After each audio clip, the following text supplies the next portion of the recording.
Hello anime fan and welcome back to our channel. तो आज की वीडियो में हम एक्सप्लेन करने वाले हैं काजू नंबर 8 सीजन 3 के एपिसोड नंबर 6 की मांगा को, जो कि भाई इस पूरे सीजन का अब तक का सबसे बढ़िया एपिसोड होने वाला है, क्योंकि अब हमें काफका और काजू नंबर 8 के बीच एक धमाकेदार फाइट देखने को मिलने वाली है। और साथ ही हमें काजू नंबर 9 की असल पावर और उसका असल मकसद भी पता चलने वाला है। तो वीडियो स्टार्ट करने से पहले thank you so much Zoheb Khan, Ayaan and elite Jatt मेरी लास्ट वीडियोस पर कमेंट करने के लिए, और बाकी सभी का भी बहुत बहुत शुक्रिया मेरी वीडियोस को इतना ज्यादा प्यार देने के लिए और सपोर्ट करने के लिए। तो बातें बहुत हो चुकी, वीडियो को स्टार्ट करते हैं। तो अब तक हमने देखा कि काजू नंबर 9 मीना आशिरो को ऑलमोस्ट मारने ही वाला होता है कि तभी काफका बहुत ज्यादा स्पीड से आकर मीना को काजू नंबर 9 से बचा लेता है। और काफका को देखकर डिफेंस फोर्स के सभी लोगों को भी चैन की सांस आती है कि भाई फाइनली काफका ने मीना को बचा लिया है और वो वहां पर पहुंच गया है, तो अब वो काजू नंबर 9 को संभाल लेगा। तो अब हम देखते हैं कि काफका और काजू नंबर 9 दोनों तैयार हो जाते हैं एक दूसरे से फाइट करने के लिए। और काफका कहता है कि पूरा डिफेंस फोर्स मुझसे उम्मीदें लगाए बैठा है, तो चाहे जो भी हो जाए मुझे इसे हराना ही होगा।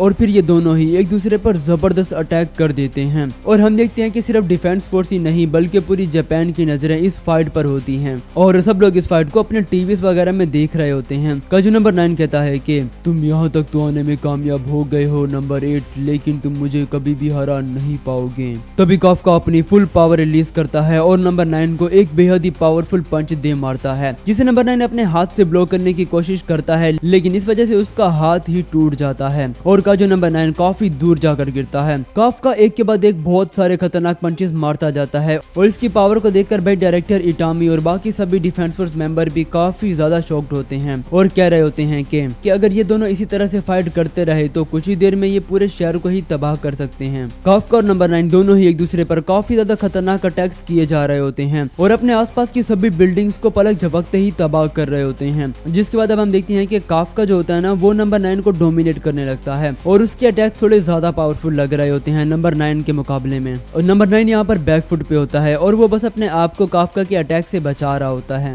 जो देखिए सभी लोग काफी ज्यादा खुश होने लगते हैं कि काफका की पावर तो काजू नंबर 9 से भी काफी ज्यादा है और ऐसा लगता है कि वो नंबर 9 को काफी आसानी से हरा देगा। काफका असल में यहाँ पर स्क्वाड्रन कॉम्बैट टेक्निक का यूज करके नंबर 9 को काफी ज्यादा खतरनाक पंचेस वगैरह मार रहा होता है, लेकिन क्योंकि नंबर 9 के पास भी डायरेक्टर इसाओ की मेमोरीज हैं तो उसे इस टेक्निक के बारे में सब कुछ पता है। और सिर्फ यही नहीं बल्कि डायरेक्टर इसाओ वो पहला आदमी था जिसने इस टेक्निक को मास्टर किया था। तो अब नंबर 9 भी काफका के अटैक को डॉज करके सीधा स्ट्राइक बैक करता है और काफका को दूर उड़ा देता है। नंबर 9 कहता है कि तुम्हारी ये टेक्निक मेरे सामने बिल्कुल यूजलेस है, क्योंकि मैं इसाओ की मेमोरीज में पहले ही इसे देख चुका हूँ और मैंने इसे सीख भी लिया है। तो अगर तुम इस टेक्निक का यूज करके मुझसे लड़ोगे तो तुम मुझसे कभी भी जीत नहीं पाओगे, क्योंकि मेरी रो पावर तुमसे काफी ज्यादा है। और भाई अब ये कहकर वो काफका को एक और पावरफुल पंच दे मारता है। तभी हमें यहाँ पर पास्ट का एक छोटा सा सीन दिखाया जाता है जहाँ वॉइस कैप्टन होशिना काफका को एक नई टेक्निक सिखा रहा होता है जिसका नाम होता है होशिना स्टाइल कॉम्बैट टेक्निक। असल में होशिना को ये बात पता है कि नंबर 9 के पास इसाओ की सारी मेमोरीज हैं, तो इसका मतलब ये है कि काफका को स्क्वाड्रन कॉम्बैट टेक्निक सिखाने का कोई मतलब ही नहीं बनता, क्योंकि नंबर 9 को इसके बारे में पहले से सब कुछ पता होगा, तो इसने इसका काउंटर भी जरूर बना लिया होगा। तो इसीलिए होशिना ने इसे मॉडिफाई करके काफका को सिखाया है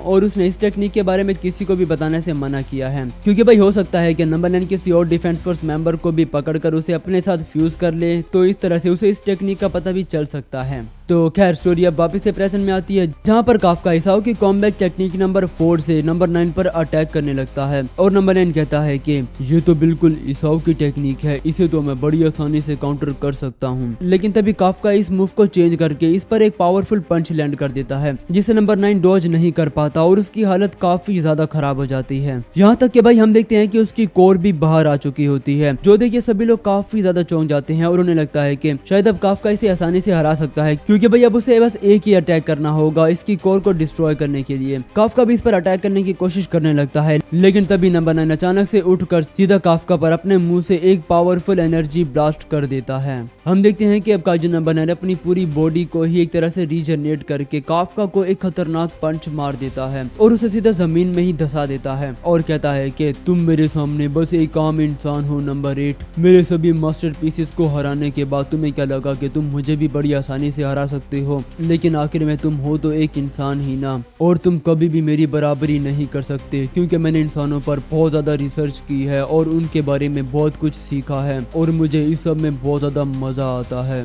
इंसानों के बारे में काफ़ी कुछ सीखने के बाद, उन पर एक्सपेरिमेंट करने और उन्हें खाने के बाद मुझे उनके बारे में काफ़ी कुछ पता चल चुका है कि इंसान अपनी कमज़ोरियों को अपनी अच्छाइयों से छुपाने की कोशिश करते हैं और उन्होंने इस दुनिया में रहने के लिए अपने अपने कायदे कानून बना रखे हैं जिनका कोई भी मतलब नहीं बनता। काजू नंबर 9 यहाँ पर एक बेहद ही अमेजिंग लाइन कहता है, ह्यूमंस आर ट्रूली ग्रेंज्ड क्रीचर्स। मैं आप लोगों को इस लाइन का सिंपल शब्दों में मतलब बताता हूँ कि उसके नजदीक इंसान पागल, खतरनाक और सेल्फ डिस्ट्रक्टिव होते हैं। वेल सच बताऊँ ना तो मुझे उसकी लाइन काफी हद तक अच्छी लगी भाई, कि जिस तरह से उसने इंसानों को ऑब्जर्व किया है और उनके बारे में सब कुछ पता लगाया है। खैर नंबर 9 कहता है कि मुझे और भी जानना है इंसानों के बारे में, कि ये सोसाइटी, लोग, गॉड और ये सब क्या होता है। मुझे इंसानों के बारे में हर एक बात पता लगानी है और फिर मैं उनसे वो हर एक चीज छीन लूंगा और उन्हें बस एक माइंडलेस क्रीचर बना दूंगा। जो सुनकर काफका कहता है कि भाई जो भी हो जाए मुझे इस मॉन्स्टर को अभी और इसी वक्त हराना होगा, क्योंकि अगर ये बच गया तो आगे चलकर बहुत बड़ी मुसीबत बन सकता है। खैर अब ये कहकर काफका नंबर 9 पर फिर से अटैक करने लगता है, जिसे ये बड़ी आसानी से ब्लॉक कर लेता है और तभी नंबर 9 अपनी बॉडी की शेप को चेंज करके काफी बड़ा बना लेता है और काजू नंबर 2 की पावर को यूज करते हुए वो काफका पर एक साथ बहुत सारे मुक्के बरसाता जाता है। काफका भी इसे काउंटर करने लगता है और फाइट बैक करने लगता है। तभी यहाँ पर हम वॉइस कैप्टन होशिना को देखते हैं, जो कहता है कि काफका को ट्रांसफॉर्म हुए 30 मिनट से ज्यादा हो चुके हैं और वो अगर ऐसे ही ज्यादा देर तक अपने काजू फॉर्म में रहा तो हो सकता है कि शायद वो कभी भी वापस इंसान में बदल ना सके। और तभी हम काफका को देखते हैं जो सोच रहा होता है कि सब लोगों की उम्मीदें मुझसे लगी हैं, तो चाहे जो भी हो जाए मैं इसे हरा कर ही रहूंगा और मुझे बस एक परफेक्ट हिट करना होगा इसकी कोर पर। और ये सोचकर अब काफका अपनी पूरी पावर से इस पर अटैक करने लगता है, लेकिन इससे पहले कि वो नंबर 9 को हिट कर पाता तभी नंबर 9 काफका पर ही एक जोरदार अटैक करके उसकी कोर को डैमेज कर देता है और उसे बाहर ले आता है। काफका की कोर भी बाहर आ जाती है और ये देखकर भाई सब लोगों की हालत काफी ज्यादा खराब हो जाती है और नंबर 9 काफका की कोर को पकड़कर उसे बाहर निकालने लगता है और कहता है कि ये तुम्हारा अंत है काजू नंबर 8। ये देखकर तो भाई ऐसा लग रहा था कि जैसे अब काफका का खेल खत्म समझो, लेकिन तभी मीना अपनी पिस्टल से अटैक करके नंबर 9 के हाथ को ही काट देती है और काफका को बचा लेती है और काफका से कहती है कि तुम फिक्र मत करो, मैं तुम्हारे साथ हूँ, सब कुछ ठीक हो जाएगा। वेल जिन लोगों को पता है ये काफका का ही डायलॉग है जो कि वो बचपन में मीना को मारा करता था और अब मीना ने उसे ये डायलॉग चिप दिया है। खैर तभी यहाँ फिर से हम एक छोटी सी बैक स्टोरी देखते हैं जहाँ मीना काफका से पूछ रही होती है कि काफका तुम किस तरह के ऑफिसर बनना चाहते हो, जिस पर काफका कहता है कि मैं एक ऐसा ऑफिसर बनूंगा जो कि डिफेंस फोर्स के कॉम्बैट सूट को पहनते ही उसकी 99% कॉम्बैट पावर को अनलिस्ट करूंगा और ऐसा करने वाला मैं हिस्ट्री का सबसे पहला ऑफिसर बन जाऊंगा और साथ ही मैं ब्लेड मास्टर और स्ट्रॉन्ग शार्प शूटर भी बनूंगा और मैं एक साथ 10,000 काजूस को मार गिराऊंगा। तो अब काफका मीना से पूछता है कि बाकी सब तो ठीक है, लेकिन तुमने मुझे नहीं बताया कि तुम किस तरह के ऑफिसर बनोगी। तो इस पर मीना कहती है कि मैं एक ऐसी ऑफिसर बनूंगी जो कि सभी लोगों को प्रोटेक्ट करूंगी और मेरा बस एक ही मिशन होगा कि मेरे होते हुए कोई भी इंसान मारा ना जाए। तो अब काफका इसे कहता है कि तो ठीक है, फिर हम दोनों मिलकर अपना सपना पूरा करेंगे। स्टोरी वापस से प्रेजेंट में आती है जहाँ पर अब काफका और मीना एक साथ मिलकर काजू नंबर 9 से फाइट करने के लिए तैयार हो जाते हैं। मीना काफका से कहती है कि तुमने कहा था कि हम दोनों साथ मिलकर लड़ेंगे और मुझे लगा नहीं था कि तुम सचमुच में ऐसा कर पाओगे।